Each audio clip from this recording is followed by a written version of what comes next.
Fala pessoal, tudo bem com vocês? Olha eu de volta aqui, vamos falar do Corinthians, dessa participação do Timão no estadual que se encerrou e a gente questiona o que ficou a partir disso, qual a projeção daqui pra frente e especialmente para o jogo de quinta contra o São Bernardo pela segunda fase da Copa do Brasil. Tem algumas novidades importantes que eu vou te contar nesse vídeo. Chega mais, eu sou o Chico Garcia, inscreva-se no canal e vamos... Já se inscreveu no canal? Eu sei que eu fiquei uns dias sem postar, então peço desculpas aqui já antecipadamente no vídeo, para dizer para vocês que eu precisava, tirei uns dias com a família e tudo mais, tentei assim, na medida do possível, atualizar vocês, em alguns dias eu não consegui, mas estou de volta com tudo, recarreguei as baterias e bora, porque tem muita coisa para a gente falar, pode seguir inscrito aqui que vai ter conteúdos todos os dias nessa reta final de Paulistão, com o Timão na Copa do Brasil, tem live depois do jogo contra o São Bernardo, depois tem esse período aí sem jogos até a estreia no Brasileiro, mas também tem Sul-Americana, fase de grupos, com sorteio aqui no final do mês, vou trazer tudo para vocês, beleza? Mas agora o Corinthians precisa olhar para frente. A questão é, desse jogo, eu tenho alguns apontamentos. Carlos Miguel. É impressionante, né? Ele tomou aquele gol contra a Ponte, que inclusive selou, né, a eliminação. A gente fala selar porque não foi aquele jogo que eliminou o Corinthians, né? A gente sabe. Gente, em 12 jogos, 4 vitórias, 2 empates e 6 derrotas. E antes desse jogo contra a Ponte, 5 derrotas. 4 delas com o Mano, uma com o Thiago Kozlowski. Não tinha como, né? Não tinha como. A gente vê uma evolução, viu uma evolução tardia e os resultados do Paulista é muito difícil. Vejam que 5 derrotas em 6 jogos, nos 6 primeiros jogos, custou a eliminação. E aí tem aquela derrota para a Ponte Preta que ali, mesmo assim, mesmo com tudo isso, se o Corinthians vencesse a Ponte naquele jogo, provavelmente se classificaria. O Carlos Miguel, que estava invicto, inclusive, no gol do Corinthians, tomou aquele gol, para muitos ele falhou, até acho que não, mas... enfim, né, muita gente acha que sim, está tudo certo, é normal. Ele fechou o gol contra o Água Santa. Ah, mas era o Água Santa. Cara, os caras pressionaram. Ele trabalhou demais, ele foi muito exigido. E ele, de novo, deu conta do recado. Então, se a gente às vezes tem alguma dúvida, e é bom, né, ele ser testado, tomar uns gols, umas falhas, e pegar umas carnes de pescoço, é normal, porque daqui a pouco estava muito lindo para o Carlos Miguel, né? Então, assim, é normal, ele está tentando uma sequência maior, ele está jogando mais, então chega um momento que, obviamente, ele vai sofrer. Ele foi exigido, bem exigido, e deu conta do recado mais uma vez. Breno Bidon, esse menino, ele tem o bom passe, ele tem visão de jogo, ele tem gestos técnicos importantes, ele tem maturidade, ele está pronto. Ele está pronto para ser mais observado, mais explorado e mais testado. Precisamos falar cada vez mais de Breno Bidon. É uma joia a ser lapidada. O volante Rian, que foi expulso inclusive, e eu não vou nem entrar no mérito aqui se ele merecia ou não, ele tem um probleminha de temperamento. De muitas vezes ele é bom jogador, eu gosto da personalidade dele, porque ele encara, ele não quer saber, ele se entrega para o jogo, ele se envolve com o jogo, mas muitas vezes ele passa do ponto. Então são alguns ajustes que você precisa ter. Eu acho que ele pode ser melhor observado e inclusive orientado para ser aproveitado também ali na sequência do time de cima. Tá tudo certo. Que mais? E aí, né, obviamente, como eu falei, né, falta de entrosamento, o time sofreu um pouco, e aí você percebe que o foco estava muito nessa quinta-feira. Esse jogo contra o São Bernardo, que fez 21 pontos nessa primeira fase e que, inexplicavelmente, não se classificou. Não se classificou porque o São Paulo fez um ponto a mais e porque o regulamento do campeonato tem esse problema. Né? Caiu numa chave muito forte, muito difícil, com o Novo Horizontino e o São Paulo, e ficou de fora. Mas é um dos grandes times do futebol paulista e, por que não, do futebol brasileiro, né? Porque disputa a Série B e olha, tem grandes chances assim, de incomodar a vida de muita gente. Então, todo cuidado é pouco do Corinthians e por isso o Antônio Oliveira, também por isso, né, preservou muita gente para esse jogo, que não valia muita coisa, quis testar outros jogadores, mas também descansar os seus principais. E aí ele vai com tudo para esse jogo contra o São Bernardo, porque assim, o Corinthians precisa vencer. É jogo único, O empate leva para os pênaltis, não tem mais aquela história do empate dar a vantagem para o time visitante, então vai ter que vencer o jogo. E é jogo único e é contra um grande adversário, muito bem treinado pelo Márcio Zanardi. A grande notícia, o Kaká, que foi recém-contratado, zagueiro, vai para o jogo, está relacionado e vai estar à disposição do Antônio, provavelmente não titular, né? Ele tem o Félix Torres, ele tem o Caetano, ele tem o Gustavo Henrique, mas o Kaká estará à disposição. Poderá fazer sua estreia, se assim desejar, o Antônio Oliveira. Existia uma dúvida, né? Porque o Corinthians anuncia o Kaká e registra ele no bid depois da segunda fase ter começado. Mas a CBF deu o aval para que ele pudesse ser liberado, assim como os reforços que o Inter contratou, o Fernando Volante, o Rafael Borré, também no mesmo sistema, né? No mesmo molde, Thiago Maia, inclusive, mas eles também estarão liberados para o jogo contra o Nova Iguaçu, que acontece na quarta-feira. O Corinthians encara o São Bernardo na quinta. Então, tá todo mundo alinhado, né? Todo mundo consultou a CBF liberou, então tá tudo certo. O Kaká estará disponível. E aí o Corinthians vai em busca dessa vitória, que, como eu disse, né, depois tem uma pausa, só lá no começo de abril, primeira rodada ali da Sul-Americana fase de grupos, e dia 14 de abril, um mês depois dessa quinta-feira, que o Corinthians estreia no Campeonato Brasileiro. Que loucura, hein? Mas a gente vai seguir atualizando o canal, porque tem muita coisa acontecendo, tem a história das dívidas aí, que é assunto para outro vídeo. Antes, eu queria só atualizar vocês também, porque muita gente ainda tem dúvida sobre a classificação do Corinthians para a Copa do Brasil 2025.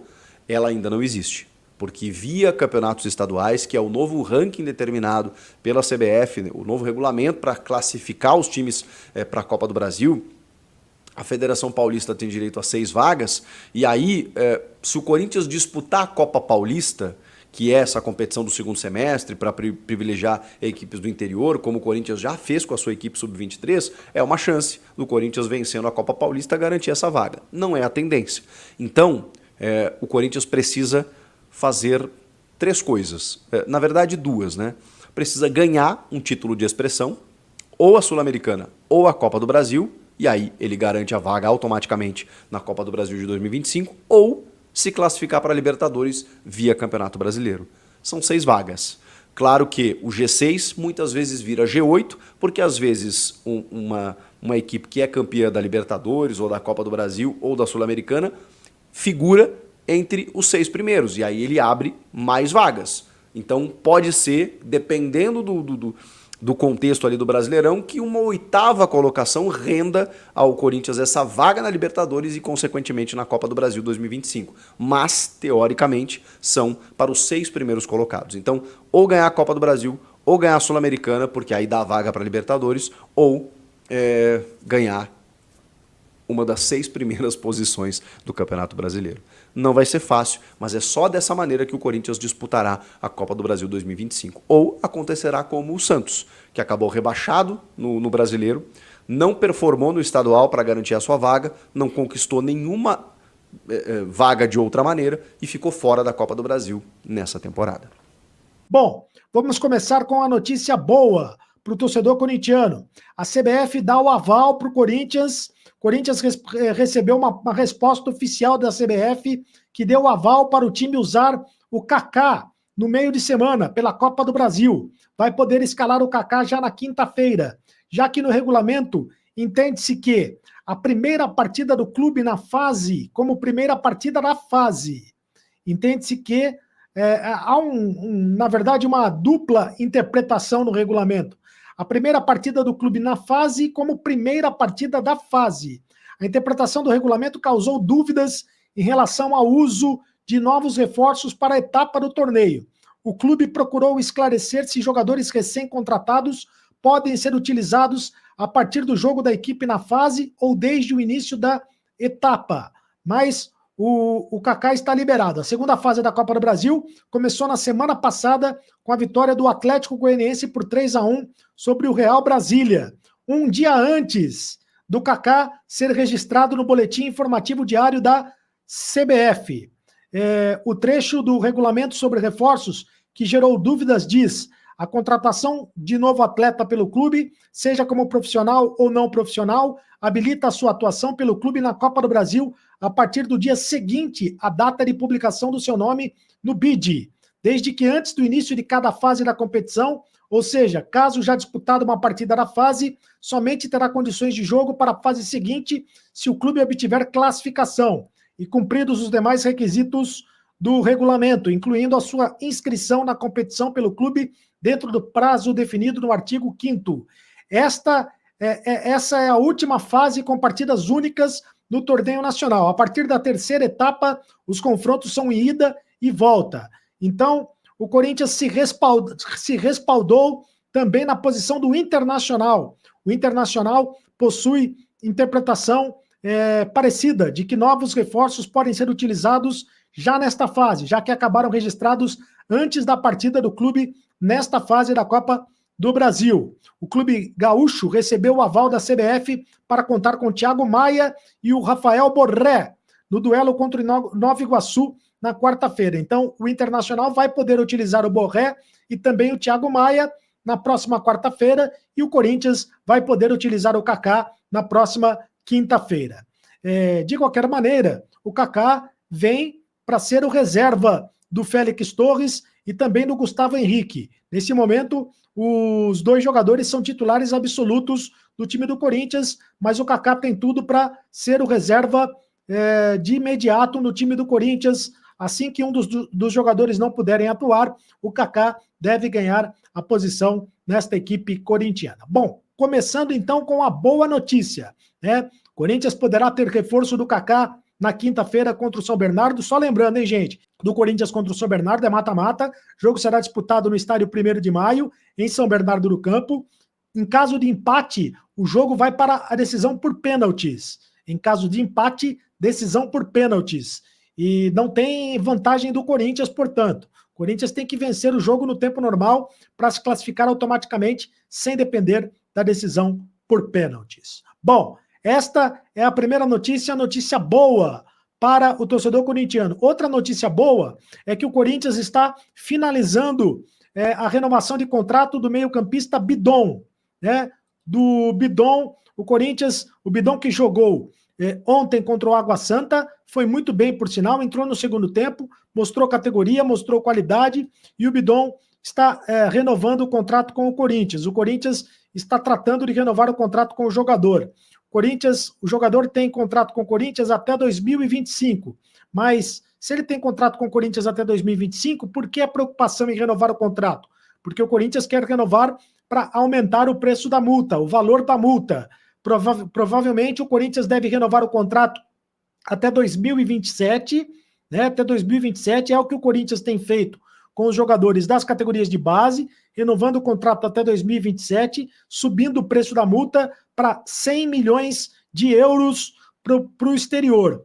É isso que o Corinthians deve fazer, subindo o valor da multa para 100 milhões de euros para o exterior. O atual vínculo do Bidon vai apenas 31 de janeiro de 2025. O Corinthians deve, então, portanto, estender o contrato para 2027 e subindo o valor da multa para 100 milhões de euros para o mercado exterior. O Corinthians se resguardando de possíveis investidas de clubes do futebol do exterior no meio-campista Bidon, que parece uma joia a ser burilada pelo Esporte Clube Corinthians Paulista. Você já viu a nova camisa do Corinthians? Você já viu a nova camisa do Corinthians? O que pode ser a nova camisa do Corinthians? Vazou hoje um protótipo do que pode ser o novo uniforme do Corinthians para esta temporada, o novo uniforme número 1. Camisa branca com mangas pretas. Você gostou ou não gostou? O Tomaso está dizendo que não gostou, né? E você, gostou ou não gostou do que pode ser a nova camisa do Corinthians? É muito provável que seja a nova camisa do Corinthians, a nova camisa número 1 do Corinthians, desse jeito aí, ó, branca com as mangas pretas. E a camisa número 2 deve ser toda preta. Pelo menos são essas informações que vazam neste momento, que a camisa número 2 deve ser toda preta e a camisa número 1 branca com as mangas pretas. Bom, agora vamos às notícias ruins do time do Corinthians. Primeiro, a questão do Rojas. O Rojas entrou na FIFA cobrando 40 milhões de reais do Corinthians. não houve acordo entre o Rojas e o Corinthians. E o meia Matias Rojas moveu ação contra o Corinthians na FIFA, cobrando 8 milhões de dólares, cerca de 40 milhões de reais na cotação atual. É o total dos salários, direitos de imagem e outras verbas que constam no contrato dele, com validade até junho de 2027. O caso deve levar alguns meses até ser julgado. Até lá, o Corinthians ainda pode negociar um acordo extrajudicial com o jogador paraguaio. Logo após o Rojas pedir a rescisão do contrato, há 2 semanas, dirigentes do Corinthians mantiveram contato com os representantes do atleta em busca de uma solução amigável. As negociações não evoluíram e não houve mais conversas. O advogado Rafael Botelho, que é do escritório que assessora o atleta juridicamente, disse não terem sido procurados pelo Corinthians com proposta de acordo. Ele diz que não foi procurado pelo Corinthians com uma proposta de acordo. O ex-camisa 10 do Corinthians pediu o rompimento unilateral do vínculo dele por justa causa. O jogador alega que o clube pagou a primeira parcela do acordo feito com ele em janeiro, mas não quitou a parcela de fevereiro. A dívida é referente a direitos de imagem de 2023, inicialmente no valor de 5 milhões de dólares. Tal inadimplência, na visão do atleta, o respalda para pedir o encerramento do contrato mediante ao pagamento integral do contrato dele. A atitude de Rojas pegou o Corinthians de surpresa e irritou a cúpula corintiana, que entende que era possível resolver a pendência sem o pedido de rescisão. Então, portanto, está aí mais um abacaxi para o Corinthians resolver. O Rojas está pedindo a multa na FIFA, está pedindo a rescisão de contrato na FIFA, e em caso de condenação da FIFA, além de pagar indenização a Rojas, o Corinthians pode sofrer punições disciplinares, né? Por ter sido contratado no ano passado. O Rojas se enquadra no que é chamado de período protegido da entidade, as primeiras 3 temporadas do contrato. Uma das punições é a aplicação do transfer ban, que é a proibição do registro de novos jogadores para o Corinthians. Então o Corinthians tem que ficar atento a esta questão do Rojas, que é muito complicado. E olha aí, fiel corintiana, para quinta-feira o Corinthians conseguiu um reforço aí, o Kaká, é o recente reforço do Timão, né? Zagueiro de 24 anos que veio do Atlético Paranaense, foi liberado pela CBF e pode atuar na quinta-feira contra o São Bernardo pela Copa do Brasil, fiel. O Corinthians que está eliminado no Paulista, né? E está pensando agora totalmente na Copa do Brasil, que é jogo único, né? O Corinthians não pode vacilar, tem que entrar muito atento, né? Que o São Bernardo não é equipe besta. Se eu não me engano, o São Bernardo em casa, nesse ano, só perdeu uma partida, que foi para o Palmeiras. O resto ganhou todas, inclusive do Timão, com um a mais, né? Lá no estádio 1º de maio, fiel. Então o Corinthians tem jogo decisivo nesta quinta-feira e ganhou aí um reforço. Não sei se o Antônio Oliveira vai utilizar o jogador que chegou aí fresco, né? Tá fresco. Não sei se já entrosou totalmente, se está com o físico em dia, né, para atuar os 90 minutos, mas foi liberado pela CBF e estará aí à disposição do Timão, do Antônio Oliveira, para estrear nesta quinta-feira na Copa do Brasil. E o Corinthians, né, depois deste jogo, vai ter uma nova pré-temporada, com bastante dias aí para treinar essa equipe, né? Infelizmente, o Corinthians já não participa mais do Campeonato Paulista, e o foco agora é a Copa do Brasil. Vai ter o sorteio da Sul-Americana. Na primeira semana de abril, o Corinthians entra em campo aí para o jogo da primeira partida da Sul-Americana, mas vai ocorrer o sorteio antes, né? Então o Corinthians aí tem que entrar de olho bem aberto nessa partida da Copa do Brasil para não sofrer aí um prejuízo incrível de uma eliminação, o que seria terrível para o Corinthians. Mas eu acho que não vai acontecer isso, o Corinthians vai ganhar bem, se Deus quiser. E o Corinthians aí, e também vendo por esse lado, o Corinthians precisa do dinheiro da Copa do Brasil, né? Então o Corinthians tem esse compromisso aí de passar e fazer bonita aí na Copa do Brasil. Vocês estão confiantes para quinta-feira? Vocês acham que vai dar pro Corinthians passar? Deixa a sua opinião aqui nos comentários. Eu vou ficando por aqui. Qualquer novidade eu trago aqui no canal. Vou deixar aqui embaixo os créditos desse vídeo para o Chico Garcia, para o Cereto. Clica no link lá, se inscreve lá no canal deles, tá bom? Muito obrigado pela audiência. Tamo junto, forte abraço e vai Corinthians!